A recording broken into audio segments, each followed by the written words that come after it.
That's Enough Out of You podcast is sponsored by Todd John's Law. Unfortunately, bad things happen to good people, whether it's the result of an auto accident caused by the carelessness of another driver or being charged with a crime. Dealing with the aftermath of a personal injury accident or being involved with the criminal justice system can be extremely difficult. That's why, whatever you're facing, you should never go it alone. You need an experienced attorney who will stand by you every step of the way. Todd is experienced, licensed, trusted, respected, and guaranteed. No one will work harder or more diligently on your behalf, and he will personally handle your case from beginning to end. Located on Drinker Street in Dunmore, Pennsylvania, Todd has been representing the legal rights of Scranton and Wilkes-Barre personal injury victims and those accused of a crime for over 20 years. At Todd John's Law, the utmost priority is ensuring that your rights are always protected and that your case is resolved as quickly and fairly as possible so that you can move on with your life. Call Todd John's Law at 570-876-6903. With Todd John's Law, you will receive equal justice under the law.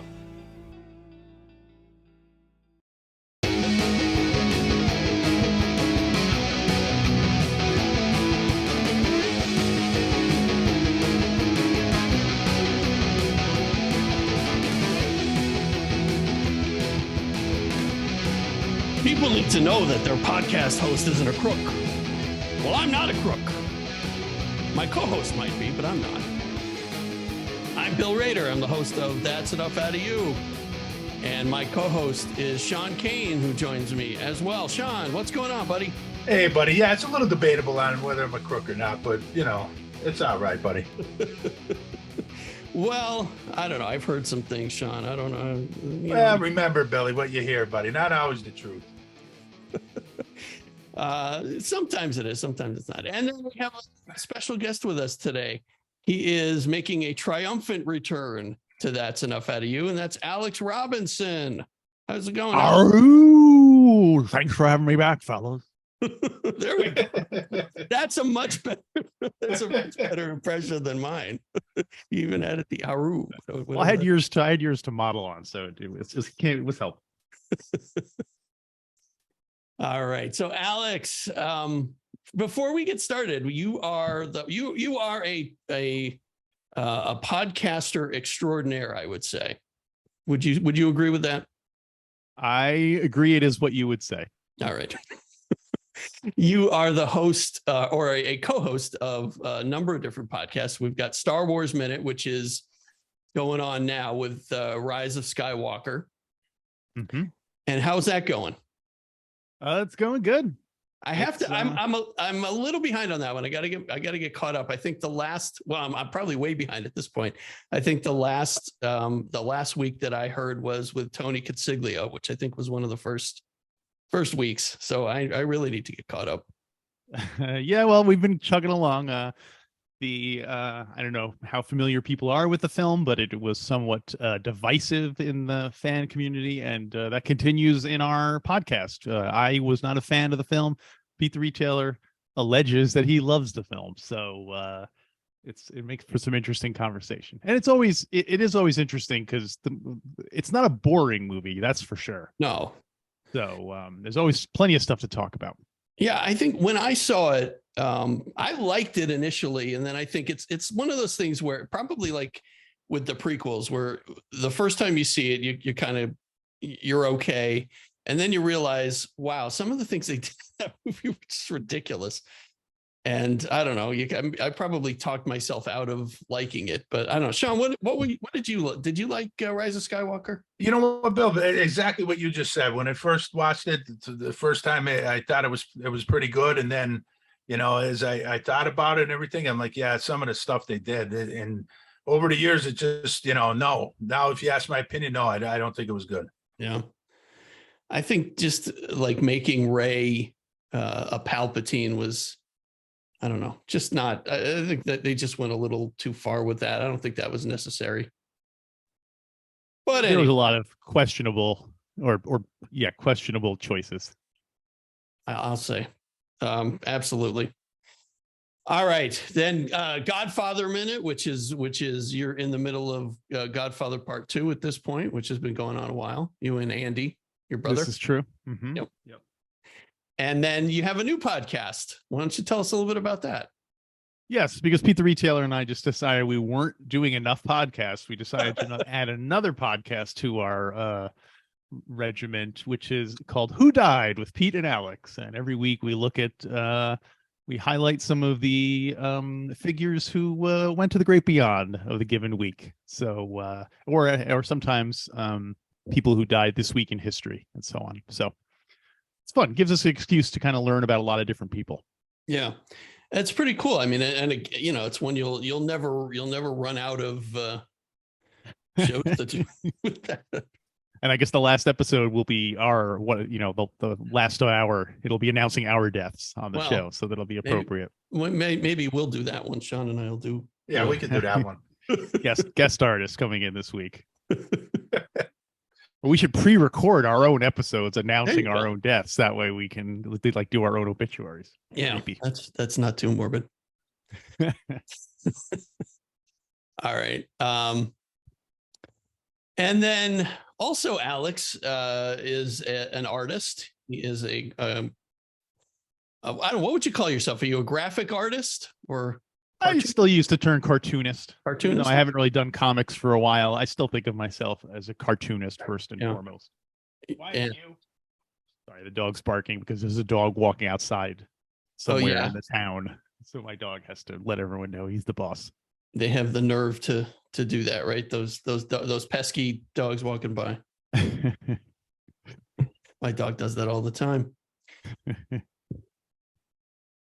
And Alex, in addition to all that stuff, is also responsible for our logo. So we have That's Enough Out of You logo. And Sean, we just recently added a merch store to our website. You want to talk about that a little bit?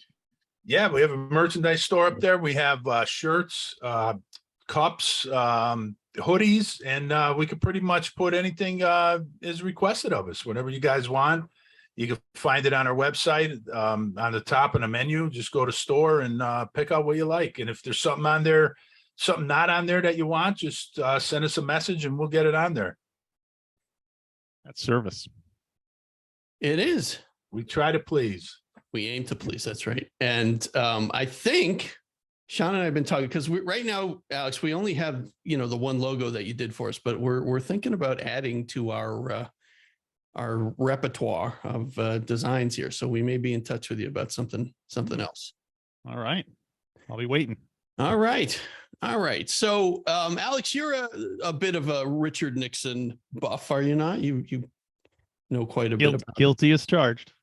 So this show, what we're going to talk about today is actually Nixon was not anywhere a part of the show, but we're going to talk about the White House Plumbers, which was a 5-episode miniseries that airs currently on what's now called Max. It used to be HBO. I guess it's the network formerly known, or the streaming service formerly known as HBO Max. It's now just called Max. Mm-hmm. And it's 5-episode series, which you can see all of the episodes now. It was interesting that what it covered was essentially the break-in attempts and the sort of wild story around the Watergate break-in attempts, focusing on G. Gordon Liddy and Howard Hunt. It was, I don't know, kind of a caricature of those two folks in history, but nonetheless, it was pretty interesting. What'd you think of it, Alex? Well, I went into it when I first heard about it. I was very excited. I'd actually had just recently read the book that it was based on. These things are always based on a specific, someone's take on the thing. Mm-hmm. And so I was, and obviously an all-star cast. You got your Woody Harrelson, your Justin Theroux, et cetera, et cetera. Yeah. But I have to admit, I was kind of disappointed in it. It definitely, it might be my expectations because I was hoping for something, HBO, I'm like hoping for like prestige drama, like Succession, but about Watergate. Right. And they went much more for a comedy, a kind of comic route. And that's totally fine. It's closer to the movie Dick than any other Watergate film that's been out so far. I don't know if anyone remembers that film. Dick came out in 1999. So I'm referring a 25-year-old movie. So, I know. I don't think I saw that one. What I mean, for me, what I was thinking, it kind of was more like The Naked Gun almost. It was with kind of Keystone Cops. I mean, they really made Liddy and Hunt and that whole crew kind of like a bunch of bumbling idiots. And Sean, that was your take too, right, Sean? Yeah, well, I went into the opposite of Alex. Like, I had zero expectations because as a student of history, I learned to just stop believing that Hollywood's going to put out anything that's factual. So I had zero expectations. So in the first 3 episodes, actually enforced that because I thought they were terrible. But I have to say, episodes 4 and 5, I thought were pretty good, and they were actually, I thought they were entertaining. But the problem is that when you make, like you said, Bill, make these guys like a bunch of bumbling idiots. I mean, that's so inaccurate. Like, these guys were cold, calculated operators. I mean, Liddy is a fanatic. Is an absolute fanatic, and it's dangerous, I think, to make these guys like to portray them as bumbling idiots. These guys were dangerous individuals. They definitely played his Nazi sympathy or just his Nazi characteristics for laughs rather than, oh my gosh, this guy's like dangerous. And the thing is, that's the one thing about Liddy that a lot of people don't, and when you see documentaries on him or whatever, they don't bring that out for whatever reason, but that was absolutely true. Liddy was fascinated with the Nazis and with Hitler. I mean, he would bring that up at meetings, and he was just absolutely fascinated with them. And I'm glad they brought that out, but I just wish they would have did it a little different. Like the comedy stuff doesn't, I don't know. I just didn't enjoy that part. I didn't think, these guys were cold, calculated operators. And I think with Liddy, you said, Sean, he was fascinated with the Nazis, but when you talk to people who knew him, he wasn't a racist. He wasn't, right. I think he admired the structure and the order and the loyalty, which kind of hard to separate that from, the slaughter of millions of innocent people. But true. But again, you're talking about a guy who's a total fanatic. Right. Exactly. And Sean, was the scene, I forget if it was episode one or 2, where the Hunts came over to their house and he started playing the records of the Hitler speeches. Was that accurate? Did that happen? I heard from an interview I seen with E. Howard Hunt's son, St. John Hunt. I seen him say something similar to that about him saying about Hitler. I don't know how much of the scene they took liberties on, but I think, something similar to that did happen. And that's the way Liddy was. He was fanatical with the Nazis. I mean, he was just obsessed with it. And then where he goes upstairs and jumps out the window and chases a kid down the street with a gun. I don't know if that. Yeah, I don't know how much about that part, but as far as like playing the records on Hitler and stuff, and just that part, I think was accurate. Yeah. But I wouldn't put it past Liddy to do something like that, like chase a kid down the street with a gun. I mean, he was a nutcase. I think that's what kind of frustrated me about it, is that there's so many genuinely weird, funny things about Watergate. Like, adding on stuff to it kind of like takes away from the real weirdness of it. Right. You know what I mean? Like, I feel like Liddy was probably the closest, it seemed like, I mean, he was a very cartoony person in real life, it sounds like. Yeah, I agree with that. So he kind of fit in best with it, but like, I don't know. A lot of it just seemed like they were kind of like they had to add another layer of goofiness to everything to try to point out, whoa, how dumb or how bumbling they were. And the way they made E. Howard Hunt too, like that was inaccurate, because the Frank Sturgis and the Cubans were loyal to Hunt. I mean, he was the guy they were subservient to, and none of them liked Liddy. I mean, the only guy in Liddy's loyalty, their loyalty was to Richard Helms at the CIA, and Liddy's loyalty, he was the only one that was actually loyal to Richard Nixon, who Nixon thought he was a crazy maniac. And the interesting thing for me was they really, when they switched to like going to the Hunt household, and Lena Headey, who played his wife, Queen Cersei, who played Dorothy Hunt, and the kids, it seemed like they kind of switched the I don't know, the emotional part of it became more of it actually became a little bit more dramatic when they would go to the Hunt household rather than the relationship between Hunt and Liddy. So I had a similar problem with I don't know if you guys saw Gaslight or Gaslit, the one with where Julia Roberts played Martha Mitchell. Yeah, I didn't see that one. No, neither did I. It's a similar kind of thing where you have kind of when Sean Penn played Mitchell himself in a fat suit, and so like a lot of it focused on Martha Mitchell's life, and as a Watergate aficionado, I was like, who cares about all this stuff? And that's how I felt about the Hunt family drama. Is I'm like, I don't care. This stuff has nothing to do with anything, and it's Right. I don't know. It just felt very kind of like, but it's a kind of sticky situation because, for the most part, other than Rosemary Woods and Martha Mitchell, it was mostly a dudes. It was all guys. So if you want to have prominent actresses in it, they're either just going to be standing around doing nothing, or you have to say, okay, well, let's focus on their lives, and their lives weren't really involved in the main plot of the story. You know what I mean? Right. So, Well, I think what they did, Alex, they were trying to set up the obvious dramatic death of Dorothy Hunt. But my guess is they probably had, some sort of contractual obligation with Lena Headey, and probably had to get her into something. So they figure, right. Well, I mean, they cast a big actress in the part, so they kind of have to beef it up, even though it's not really like Judy Greer totally wasted playing Liddy's wife in that. She's just kind of standing around doing nothing. So, right. Anyway. Well, one actress who wasn't wasted, who I actually was shocked to find out who it was I don't know if you noticed, Alex, in episode 2, the woman who played Dita Beard. Mm-hmm. Did you catch who that was? I am the type of person who will obsessed with, like, if I'm watching a show and I'm like, who is that? I'll immediately go to IMDb and me too. Search it. So yeah, I was also shocked to realize that it was in fact Jessica Rabbit herself, Kathleen Turner. It was, and I actually thought that they overdubbed a man's voice, but her voice. Well, she's got a distinctive voice, that's for sure. Yeah, that's for sure.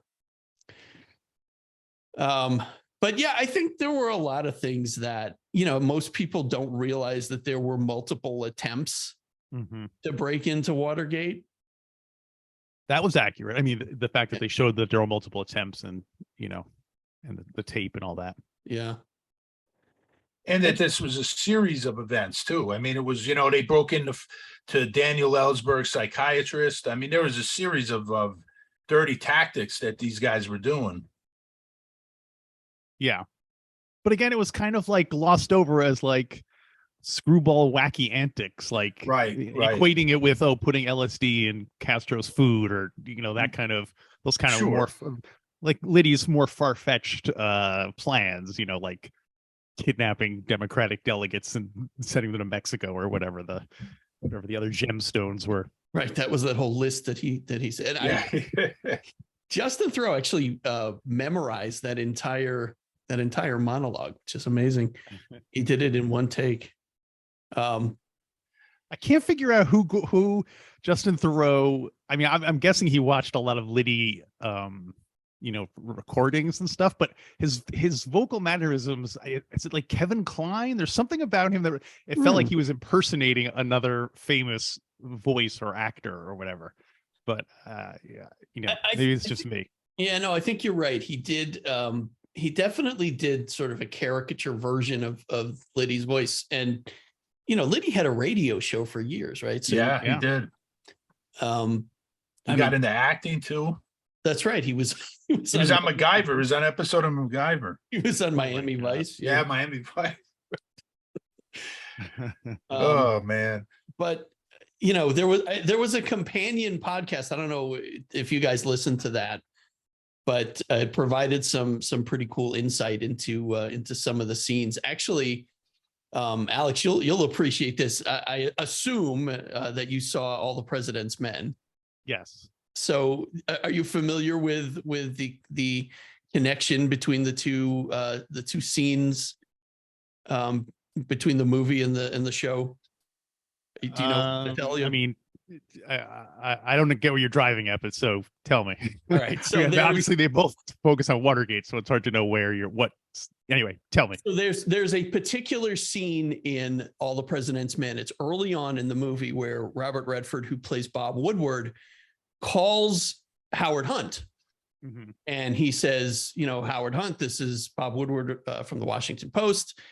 Can you explain, sir, why your name and address were found on an envelope carried by one of the Watergate burglars? And you hear Howard Hunt in the background go, "Oh, good God, I don't have any comment now." And he hangs up the phone. Mm-hmm. Well, in episode 4, they actually did the reverse of that scene. They had Woody Harrelson, who plays Howard Hunt, answer the phone. And you hear on the other end, this is Bob Woodward of the Washington Post. And they got Robert Redford to play that. Oh, wow. That's voice, crazy. Which was pretty cool. Yeah. So if you go back and listen to it, if you only go back and watch one scene, that scene is really cool. that is a funny little nod. Yeah. I want someone eventually to edit together all of the Watergate movies into one, motion, like 17-hour motion picture event where they're all stitched together into one big long story. Yeah, that would work. Thanks for playing along. What are some of the other Watergate movies that you like, Alex? Well, it's not without its flaws, of course, but I think the like it's not specific to Watergate, but the Oliver Stone Nixon is one I like. Was that the one with Anthony Hopkins? Yes, Anthony Hopkins as Nixon. Yeah. There was a movie called Secret Honor. I don't know. Have you guys heard of this film? It's a Robert Altman film, and it's basically a one-man show with Philip Baker Hall playing Nixon, really, and it's just basically him ranting and raving and telling his life story. It's really if you're a Nixon head, it's really good. I suggest you guys check it. I think it's on YouTube at the moment, but yeah, that's a good one. Is he? I'm trying to think of Philip Baker Hall. He is a lot of people. He died fairly recently, and a lot of people know him as the librarian on Seinfeld. That's right. He was the library cop, Bookman. That's right. Yeah, Bookman. Yeah, that was him. So he played Nixon in the other Secret Honor. Oh, that's cool. Alex, how about some of the books that have been written on Watergate? Have you read like Secret Agenda or Dirty Tricks or any of the books like that? I've read a bunch of them. I lost track of which ones I've read and which ones I haven't. Like I started reading one, I think it was by Anthony Summers, and it was like the Unseen Nixon. Yeah, I'm not a fan of Anthony Summers. Yeah, I mean, I know Nixon was a jerk, but even this seemed too like it was just really just kind of going on like hearsay and like he's alleging all sorts of stuff. I was like, okay, this isn't really this is you kind of, but then on the other hand, you don't want some like apologist downplaying all the bad stuff he did either. You really want like a kind of like I'm not going to read Patrick Buchanan's memoirs about working in the White House. So sorry. I think Secret Agenda by Jim Hogan was one of the best books. Let me check my records and see if I read it. You guys talk amongst yourselves for a second. But I mean, the Nixon White House, talk about corrupt. I mean, the vice president gets, has to resign in shame with a bribery scandal. And that's not even most people don't even remember that. It's just. Yeah. Well, just to let a guy like Liddy into the White House, because Nixon was so really obsessed about, taking out his enemies, really. And plugging all these leaks that was making all the information coming out about Vietnam and stuff. And you just let a guy like Liddy in there. I mean, an absolute fanatic. I have not read Secret Agenda. I would definitely recommend it. Adding it to my list. And Dirty Tricks is another one that's pretty good. It's very detailed. Forget that. I'm drawing a blank here. Sean O'Sullivan, maybe is I forget the author's name, but good, very good book. One of the things Nixon always said was that basically it was a kind of conspiracy of the Eastern elites and the people who didn't like him because he didn't do anything that other people had not done while they were in office. And I was never sure how true that was. It sounds very self-serving, and but then I read Robert Caro's massive LBJ biography, and I'll be damned if Richard Nixon was not right about that. Like, Johnson was pretty much as corrupt, if not more corrupt, than Nixon was. Yeah. So it's Johnson was bad. So I can kind of understand why he's like, wait a minute, why do I get busted when that guy was doing all the same exact stuff? But that's kind of like that doesn't, admonish Nixon, though. I mean, it doesn't. Just saying this other guy's just as corrupt. Yeah, So it's the classic whataboutism that plagues our political system to this day. But yes. Anyway, and also much like today, it wasn't necessarily the crime that got him in trouble, but it was the cover-up and the lying. Yeah, he could have, he first of all, what is he doing keeping the tapes, right? He could have burned the tapes. He could have gotten rid of the tapes. Yeah. And nobody would have pure hubris on his part. Yes, I would say. And also, he could have ended the investigation at any time. Could he not have? Well, I mean, he tried to. He tried to wave off the FBI from investigating it, and did his best to obstruct justice. I don't think he was ever short of coming forward and saying, "Oh yes, this just got out of hand and it was some overenthusiastic staffers." I don't know what he could have done once the ball got rolling. I don't know how he could have really stopped it, because he would have if he could have. Yeah, I guess. Well, I mean, there were so many people fired though over this. It's amazing. And Sean, I mean, you could probably go down the list of, all the special prosecutors and all the people. Oh yeah. I mean, it was, but I think the one important thing though is like, there's a lot of people had different agendas. Like I think E. Howard Hunt and Jimmy McCord, I think they had a different agenda. There was just so many different things going on, but this was a series of events, that it started with a paranoid president, and it's interesting that they leave Richard Helms as completely out of this, which I expected. I didn't expect Richard Helms' name to come up, but I mean, you can't tell the Watergate story without, bringing Richard Helms into it, because it ended up with a blood feud between him and Nixon. But that's one thing that's never brought into any of these documentaries or any of these movies. They completely leave Helms out. And it was Helms that I forget the story, Sean, about where they were referencing the Bay of Pigs.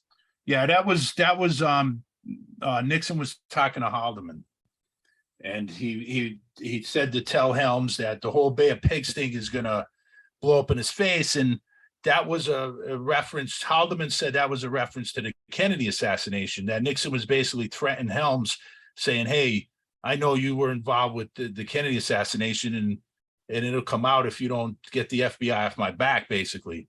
And there's context to that, because we now know from some of the files that were released that going way back to when Nixon first came into office, he did use that Bay of Pigs reference to describe the Kennedy assassination.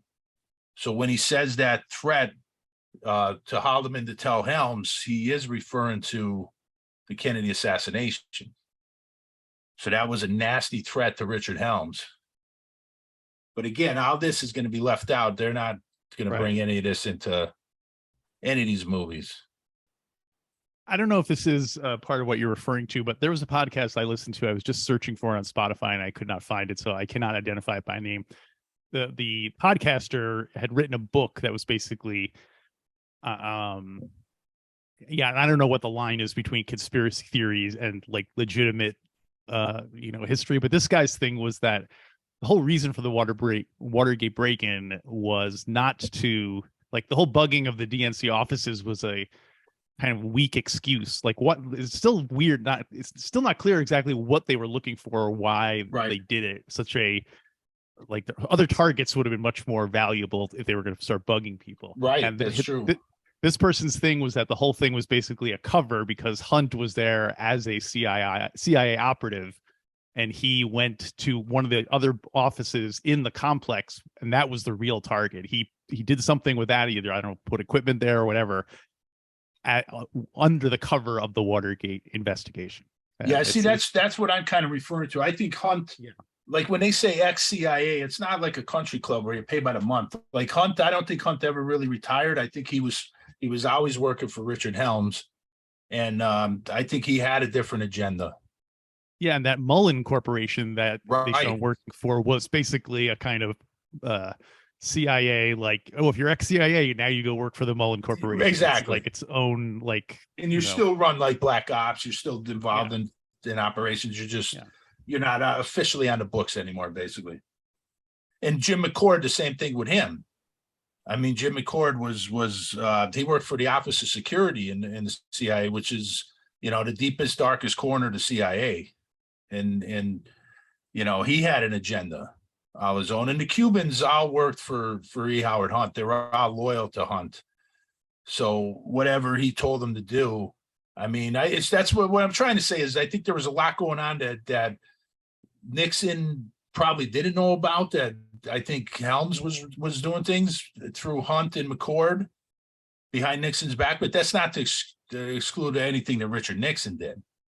I mean, he set this whole thing in motion by putting the plumbers together, you know, to basically plug leaks coming out from Daniel Ellsberg, who just died recently, by the way.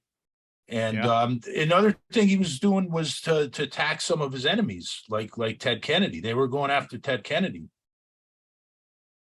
in a lot of these early operations too. And I know there's a Howard Hughes angle where Hughes had lent money to right. Well, that was Nixon's a whole brother, and there was a whole separate thing, and that ties into there's a CIA operative by the name of Robert Mayhew that worked for Howard Hughes, who basically, you know, the CIA kind of hijacked Hughes' organization, to be honest with you. And Mayhew's the guy that the original Mission Impossible series is based on. That's basically the guy that the government goes to that, you know, they want to cut out ties, you know. Sure. Mm-hmm. So yeah, there's so many different, that's the thing, like there's so many different roads you could go down with Watergate. Like it was just a series of things. It wasn't just about this one burglary, you know, that got botched. And then, you know, you got to talk about, you know, did McCord botch this on purpose? There's always been that angle, because he made some mistakes that an operative like him does not do unless he's doing it on purpose. McCord was played by Toby Huss. Was that him in the? Yes. Okay. Yeah. And McCord was a serious operator. I mean, him and Hunt, like the way they were portrayed wasn't accurate. I think earlier when you said Liddy was probably the closest, I agree with that. Like Liddy was that much of a cartoonish character. Like he was just a fanatic. Yeah. You know, but I think the way they portrayed Hunt was really an injustice. Like he wasn't anything like, you know, they actually kind of made him look like he was kind of afraid of these guys and stuff. And then like Sturgis and them guys would never threaten Hunt. Like they kind of like Sturgis kind of threatened them in the episode. I forget which episode it was, but that would never happen. Yeah, it was early on. Yeah, he was totally loyal to Hunt. I guess for the sake of like storytelling, it's more useful to have them be different personalities. Have Liddy be the fanatic, and then Howard Hunt is kind of like like more. I feel like they had a kind of Felix and Oscar vibe to them. Yeah. Where Liddy was kind of like an uptight, fanatical, like Felix Unger, and Woody Harrelson was kind of like a put upon, you know, like, oh, now what kind of happened, as opposed to like really guiding events. So I do like the way they portrayed the Dorothy Hunt plane crash, though. The way they brought that in. Yeah, that was good. Although, again, I mean, I've never seen anything that really said that really was any kind of conspiracy. Have you guys ever heard anything like that? Like, yeah, there's a lot of there's a lot of questions with that bothered. There's a lot of witnesses that said that there was like government SUVs and stuff on the scene way before the actual crash. Right. They made a point of bringing And that before they got there's there, a lot before the of fire department did. right, and there's a lot of witnesses to that effect, and there was a lot of things like that. CBS was it CBS reporter I that was believe on so. the plane with her. Yeah. Yeah, there's a lot of different things that Dorothy Hunt might have been giving information to her about certain operations and stuff, and there's a lot of to that, and Howard Hunt's son, St. John Hunt, he has a podcast, and he's been on a lot of podcasts, and I'm actually working some back channels. I know some people that know him to try to get him on a future episode. That would be just fascinating. Interesting. Yeah. Well, I mean, one of the themes that kind of carries through the entire show was Hunt's sort of his just unable to kind of let go of what happened at Bay of Pigs. Yeah, and their obsession with Kennedy. I mean, that's true. Hunt did hate Kennedy. There's no doubt about that. Yeah. And Hollywood does like to get their bashing in on Kennedy. So they're definitely going to get their shots in on him. So, but that's not, they're not inaccurate on that. Hunt did, and those Cuban exiles, they did harbor a lot of hatred for Kennedy. Yeah. And Did Frank you say Sturgis. Hollywood? Did you say Hollywood didn't like Kennedy? I think Hollywood. Yeah, I think a lot of the stuff coming out, they love the bash Kennedys. Because I feel like the opposite. I feel like Kennedy is held up as kind of the good, like he's still this baby boomer icon of like, oh, he was such a great president, and Forrest Gump met him, and he's inspiring and so on. I mean, as Bill will tell you, I'm like a Kennedy fanatic, so I read a lot of the stuff on him, and a lot of the stuff that comes out, like this movie coming out with Al Pacino on the mob fixing the election is an absolute complete lie, and stuff like that is they love to do stuff like that, and all that is complete garbage. Like it's just like the mob stuff, all the mob killed Kennedy stuff. That's all garbage. That didn't happen. So I think a lot of the stuff, yeah, I really do. I think a lot of the stuff in Hollywood, I think they love to hammer him. And I think, Sean, you're also, you don't like the way that, and I agree with you that, that JFK, that Oliver Stone's JFK movie was bashed and criticized. I think that has a lot to do with your feelings about Well, it is, because I mean, I went through that movie, and Bill, we should at some point do an episode on that whole thing, because I could go through that when, and see where there's documentation to back up a lot of what Oliver said in that movie. And the thing is, there's only a couple things there where I think he got wrong, to be honest with you. And I think it's kind of understated. And, the one thing that they attacked him about was Vietnam. And now we have the records to go back and improve what he was saying about Kennedy pulling the advisors out of Vietnam. Right. Yep. So I forget, does JFK movie, is they're basically alleging that he was a victim of the military industrial complex who didn't want the war to stop? It's basically, I mean, that's why I say it's kind of understated. Like it basically does allege that. But I mean, the thing is, if you look at the evidence now, I mean, and we don't have time to go into all this, but we've done 1 million episodes on this, but there's no doubt in my mind, investigating this thing for 25 years, there's zero doubt that Alan Dulles, the mastermind at the assassination, and then he ends up investigating the assassination. So Dulles, you think Dulles was basically the one who gave the order? I think I don't see there. I don't know if he gave the order, or I know he was the mastermind. Like there's people that think that, because Dulles wasn't just CIA director. He was managing partner of the law firm Sullivan and Cromwell. That was the law firm of the 1%, the Rockefellers and people like that. So, there's always going to be that question: did the Rockefellers, to ask him to do this, or in a lot of cases, Dulles would do things like, we now know that Dulles was creating these coups d'etats all over the world. I mean, from the Congo to Dominican Republic. And this is all record that came out at the Church Committee in the 70s. I mean, I could go on different places, even try to, overthrow de Gaulle in France. I mean, democratically elected officials, Dulles was overthrowing. And it's just, the stuff that this guy did was just unbelievable. And questions always going to be, was he working for somebody like the Rockefellers, or was he doing it on his own? I mean, I think the guy was as powerful. I mean, he could literally start a war with a phone call. I mean, that's how powerful this guy was. Even when Kennedy fired him, Kennedy fires him, and he really doesn't lose any power. He lost the title. That was it. He still kind of created his own, government in exile. And all these guys in the CIA, like Helms and David Phillips and James Angleton, they all would still report to Allen Dulles, even though he was fired by Kennedy. And they would still go to his house and give him reports. And so basically he was still running the CIA, even though he lost the title. And then Sean, to me, the kicker, how long did it take Johnson to reverse Kennedy's order on Vietnam? When he was in the memorial, they were doing the memorial. He was still in the casket. He wasn't even in the ground yet.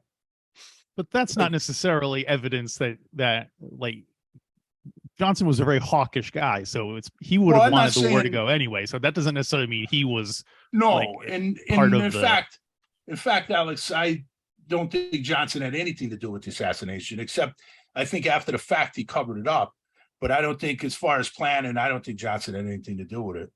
But the fact that they now had Kennedy out of the way, that was, that gave them the green light to go into Vietnam.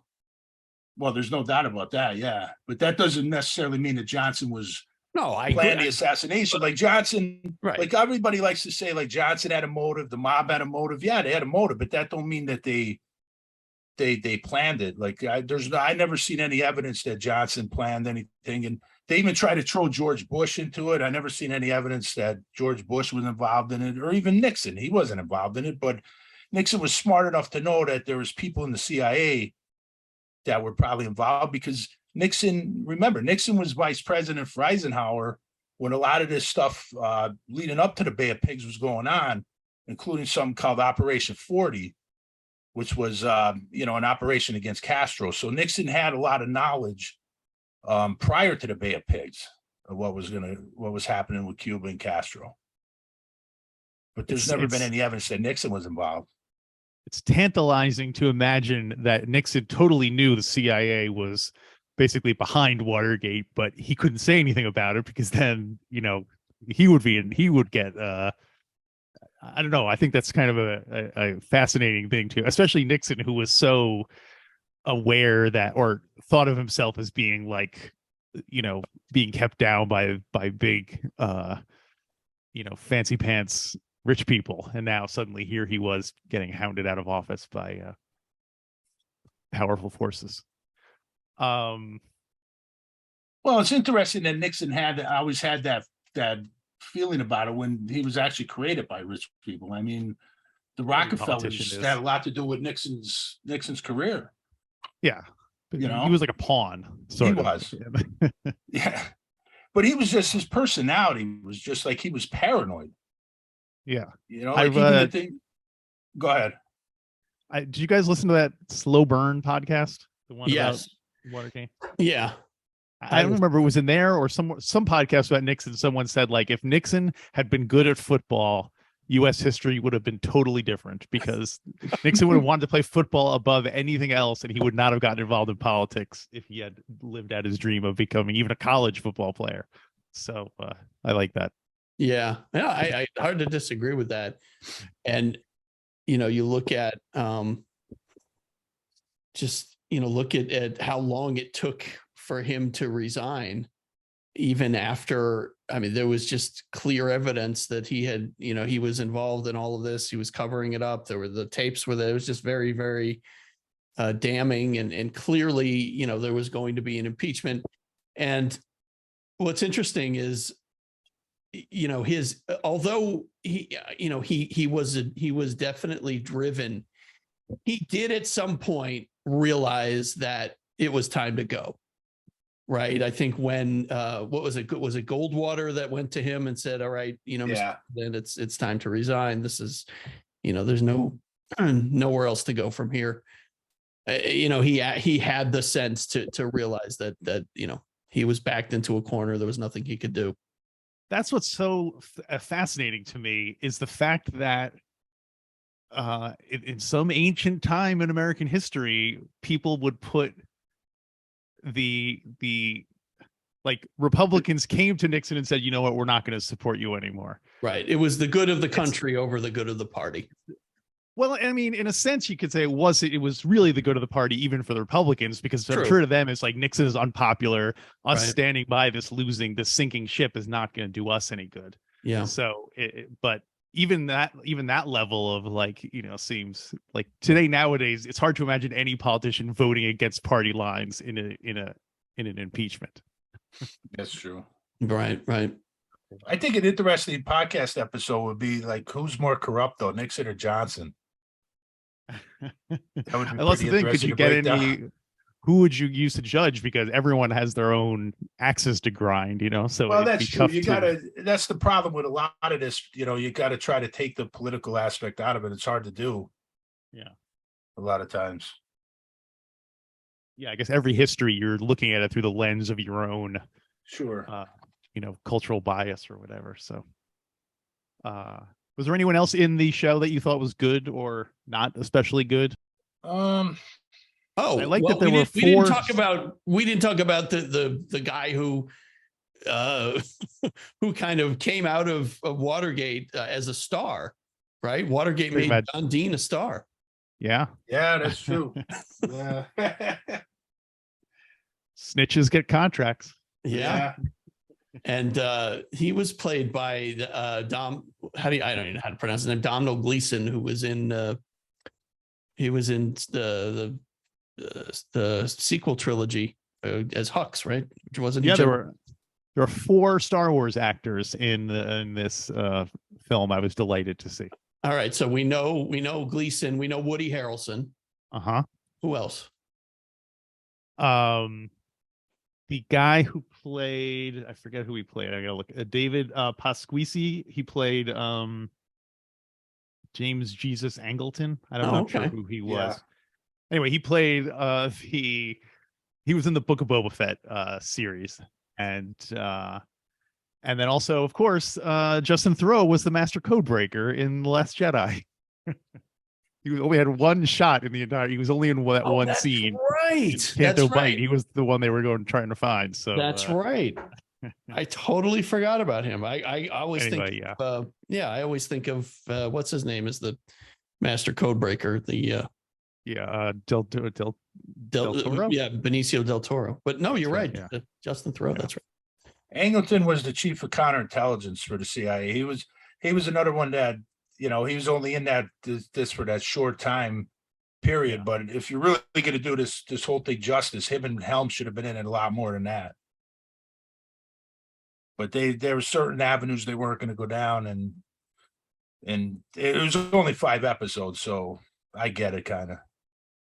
Yeah, it can't be comprehensive. I mean, it'd have to be like a 30 episode at least series if you were really going to dive into every possible connection. I don't know how accurate they played Jeb Magruder too. They kind of had him kind of getting pushed around and stuff, and I don't know if that was really accurate too. I think he had a lot more power inside the White House than they kind of made in the series.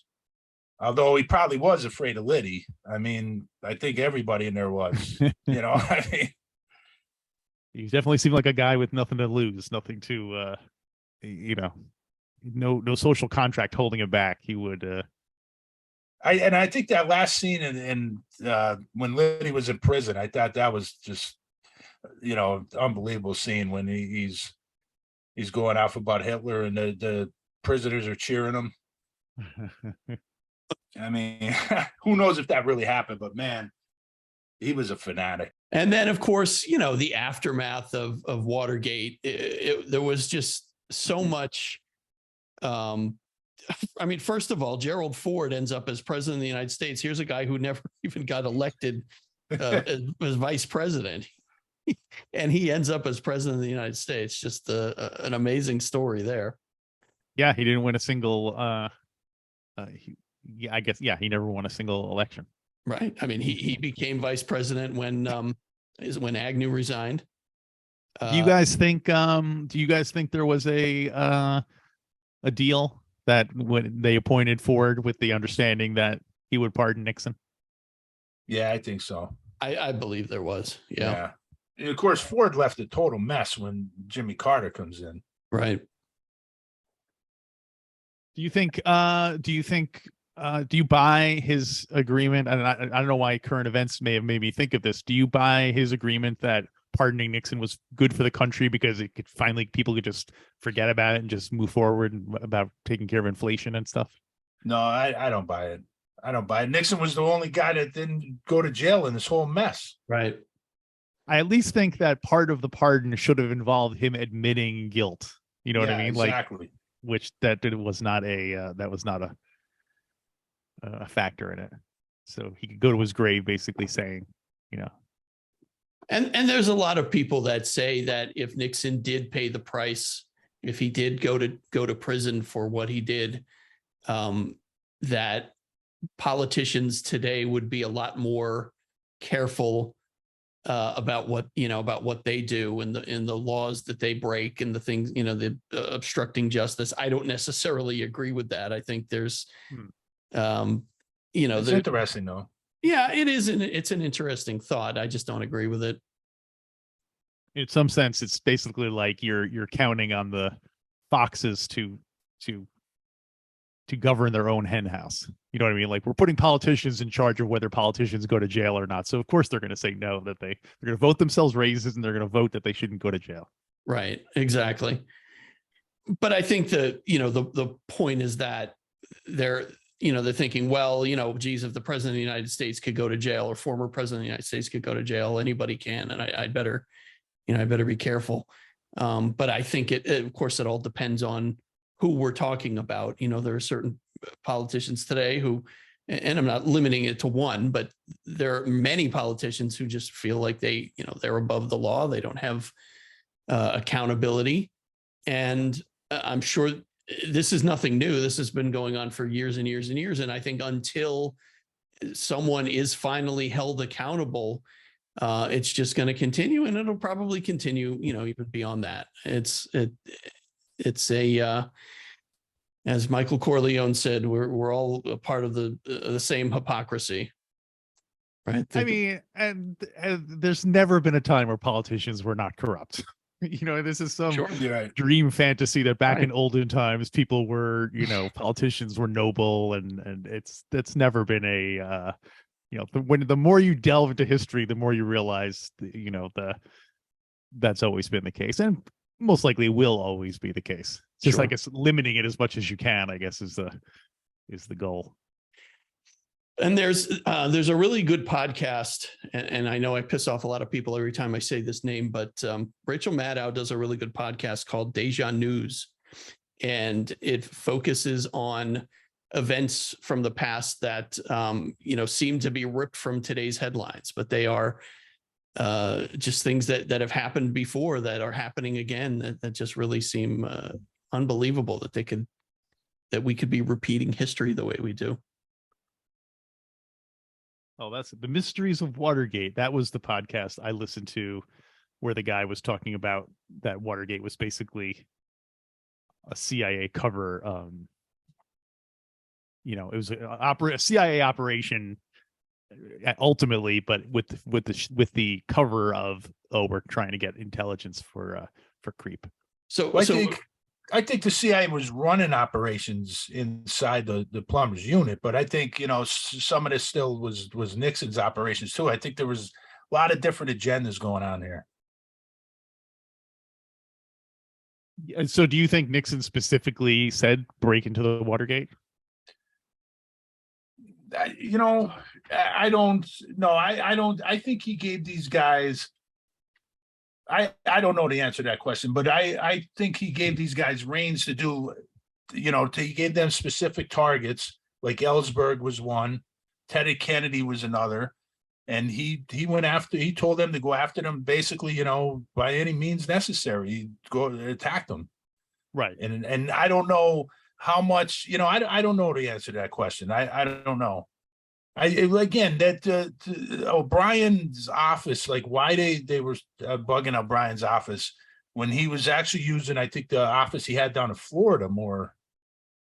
often and than that one. It was, there's a lot of stuff in Watergate that we don't know, and probably maybe never will. Yeah. And there's so many layers to it. There's so many different people involved with it. It can get confusing. Let me ask you this, guys. Do you think if Woodward and Bernstein didn't do what they did, if they didn't do the investigative work that they did, do you think we would have known half of this stuff or any of it was going on? Do you think it would have just been lost to history? It's tough to say because, you have, like Mark Felt, who clearly had a grudge. And so might have, even if Woodward and Bernstein hadn't investigated, would he maybe have tried to rope in someone else to kind of investigate? I also think, and we talked about this, Bill and I, that, the Deep Throat character, we think that, Woodward is getting information from other sources besides Felt. Mm-hmm. So I think, I think it would have came out in other places possibly. Yeah. But I guess it would have just been seen as, like if this had happened, if we look, this happened during the Harding administration, we would just look at it now as like, boy, that was a weird thing. Like it wouldn't be seen as a great crime the way it was when it's contemporary, It would seem like a second-rate burglary, which is essentially what it was, not this big, political scandal, right? Which brought down an entire administration. So do you think Nixon was, I guess I kind of addressed this before, but and part of it was that they did get caught. So if they hadn't been caught, I'm assuming that never would have probably come out. And does this imply that it's possible there are other similar things throughout U.S. history that we just, obviously we can't say we don't know about. Yeah, I'm sure there is. I'm sure there's a lot we don't know about. But, I think it goes back to the whole thing is when Nixon sets this Plumbers up, the whole thing is an illegal operation. When you think about it, everything he's doing, he's giving these guys, they're bugging phones illegally. They're wiretapping illegally. They're breaking into, he basically gave them carte blanche to do whatever they wanted to do. Yeah. And, and it's all being funded. It's all being funded by campaign contributions. Yeah. So, the question is Nixon a crook? I think that's pretty much easy answer. Well, I'm not a crook.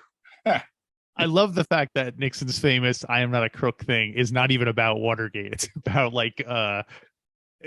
his personal finances. Right, was it about that, or was it like the milk price? He got involved in a couple of mini scandals there, like something about the price of milk and the ITT stock and things like that. I think there was a lot of little kind of things bubbling under the Watergate. They were looking at his finances. If you go back and listen to that speech, they were looking at his, I think he made some real estate deals or something.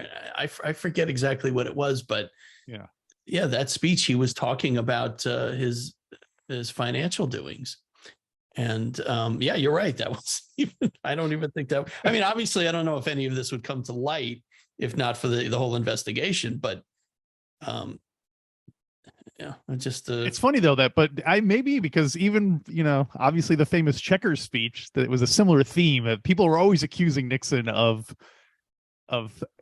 having slush funds and secret deals and stuff like that. So, it was just part of it. It was just part of the conspiracy of the Eastern establishment to just crush him. So, I'm saying that sarcastically. Although I do think the Eastern establishment that actually created him too. Yeah, and I'm sure there is something to it. It sounds like Nixon, by all accounts, was kind of a difficult person to, he was socially awkward, and so I can see how even just on a human level that would kind of annoy people, and I don't know. I'm not saying it was like he was definitely a difficult guy to. Yeah, but I love Nixon as a historian. I don't agree with his politics necessarily or anything, but I just love as a character in a story, and the almost operatic tragedy of Richard Nixon. I just find so fascinating. Even just Watergate is. by all accounts, he was going to crush George McGovern in Yes. the election. There was no reason for them to be sending out No spying reason. operations, and No like reason. it's He won every state but one. yeah, it's so yeah, But and the that fact goes that to his even in personality, though. yeah, He was just so paranoid. and even weirdly, he seemed to know this because in his farewell speech to his workers at the White House, he's like, don't don't hate your enemies because that means they won. You know what I mean? And that's basically was his thing. He got carried away by his emotional paranoia and feeling like he had to get back at his enemies. That was his, ultimately his undoing. So yeah, fascinating stuff. And then he did manage to kind of work his way back into politics, not necessarily as a politician, but he was always, they always had him in a part of whenever there was an event happening. He was there. He would be interviewed quite a bit. And they tried to as a statesman, they tried reshape to his image. reboot Nixon, the new Nixon. Right. What was there were like bumper stickers at some point that he was tan, rested, and ready to run again, right? That had to kill him, though. That had to and the fact that Watergate is now basically the only thing, most presidents only get remembered for one thing, if that, and Watergate is definitely going to be the thing that he will always be. Right. I was delighted to discover that even in England they use gate on their political scandals now. Do they really? Yeah, it was something that came up recently, and it was like Crumpet Gate or whatever they were getting mad about. Yeah. So he's definitely a fascinating character. Yeah. So overall, would you guys recommend this to this series to people who haven't seen it? I think if you're really interested in those two figures from history in particular, Howard Hunt and G. Gordon Liddy, I would recommend it. Or if you are like us, like a history buff, it's good to check it out. Again, don't go into it expecting beat by beat from history. I think if you kind of temper your expectations, you'll enjoy it. I would be inclined to say the opposite. I would be inclined to say that if you don't know anything about Watergate and are curious to know about it and want like a kind of easy to digest, account of it, but go into it knowing that, okay, this is a comic version of the story, a funny version of the story. But if you find this interesting, you can learn more and you can, get, that's interesting. Go to your library. Yeah, like a soft landing, almost like an easy introduction into it, I guess. I'm trying to think of another comparable piece of pop culture that it's a flawed adaptation, but it's not bad. Right. And I feel like the more you know about Watergate, the more frustrating you'll find it. Probably. You're probably right there. It's probably more entertaining if you don't know anything about it. If you just Yeah, because the more you look into a lot of Watergate, you open up more questions, honestly. Right. Yeah. Although I would recommend if you haven't watched All the President's Men, I would definitely recommend that one, and then watch this movie and then or this series. And I'm still, I don't know. For me, that's like the highlight of the series is finding out that Robert Redford was the one that made that phone call. And they just reversed that scene, and it really is word for word what that scene was. It was really cool because I went back and watched that scene from All the President's Men. Did they get him? Did they just use the audio from All the President's Men, or did they actually get him to come to a recording studio and say the lines again? Yeah, they actually hired Robert Redford to do it. Yeah, and the thing is,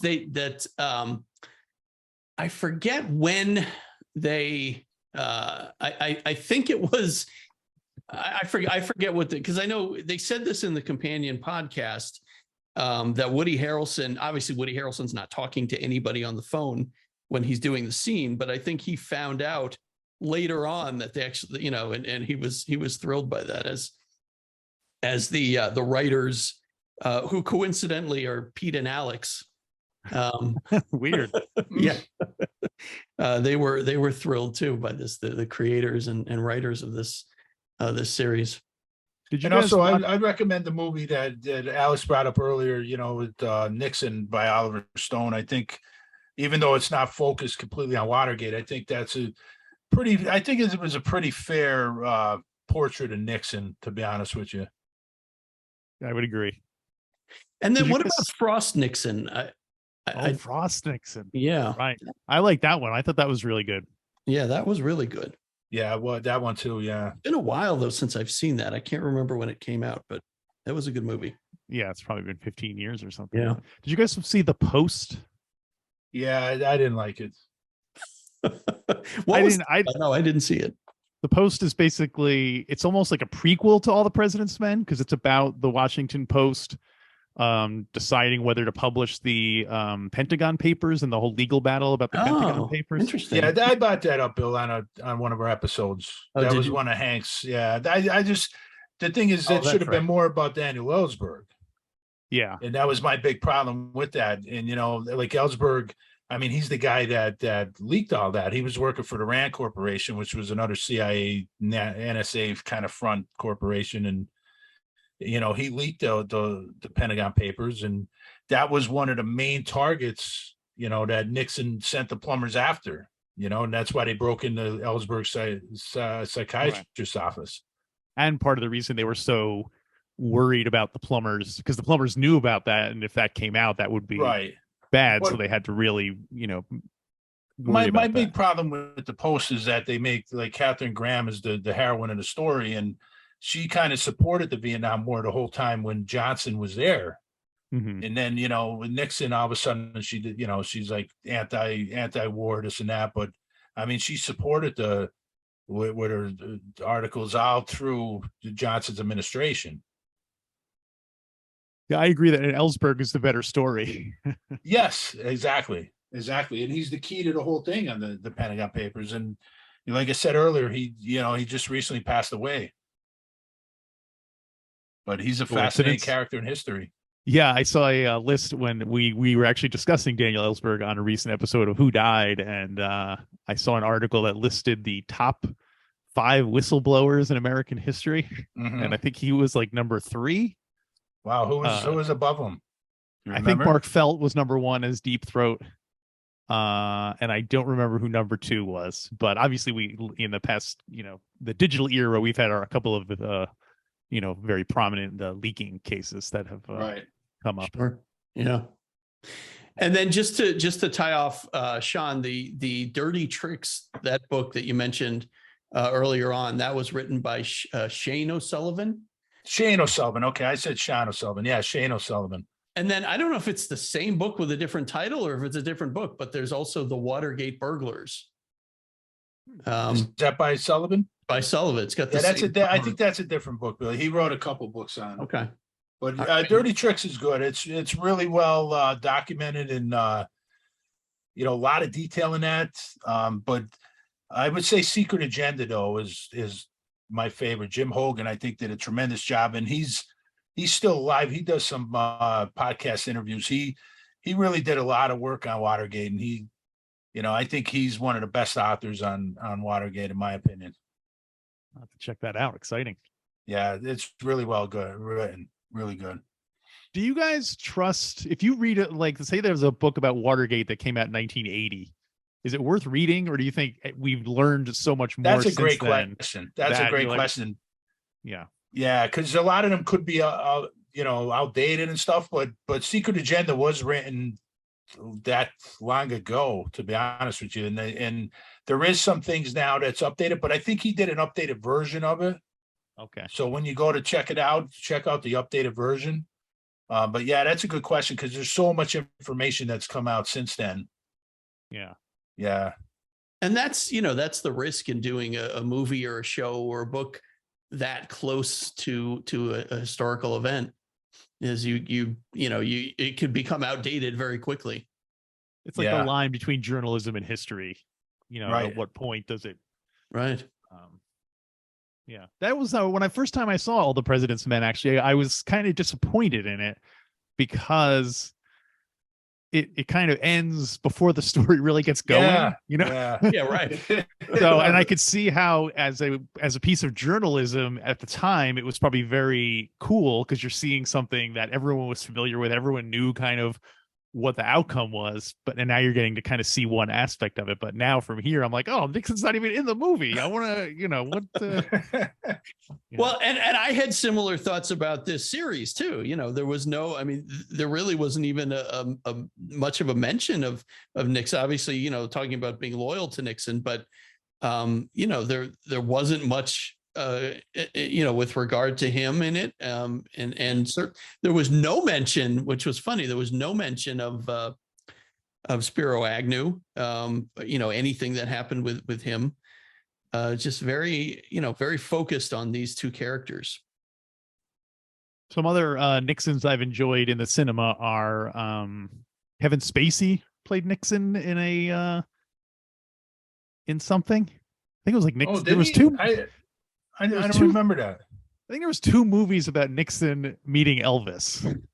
One of them with Kevin Spacey played Nixon, and one of them where the warden from Shawshank Redemption played Nixon. Okay, Spacey's a tremendous actor, in my opinion. I like to look into that one and see that because I don't remember seeing that. Yeah, because he's a good mimic of people also. So it's a It's a, let me look it up while I'm but Michael Shannon played Elvis, and I love Michael Shannon, but I thought that was a really he was miscast as Elvis. Personally, you guys have any other Nixons you liked over the years? Well, Dan Aykroyd, you've got to go back to that, right? Well, that's true. Yeah, well, he didn't even shave his mustache. Kevin Spacey was in a movie called Elvis and Nixon, which is apparently on Netflix. If you're interested. Okay, interesting. Yeah. But what was that was not the one with Michael Shannon. Anyway,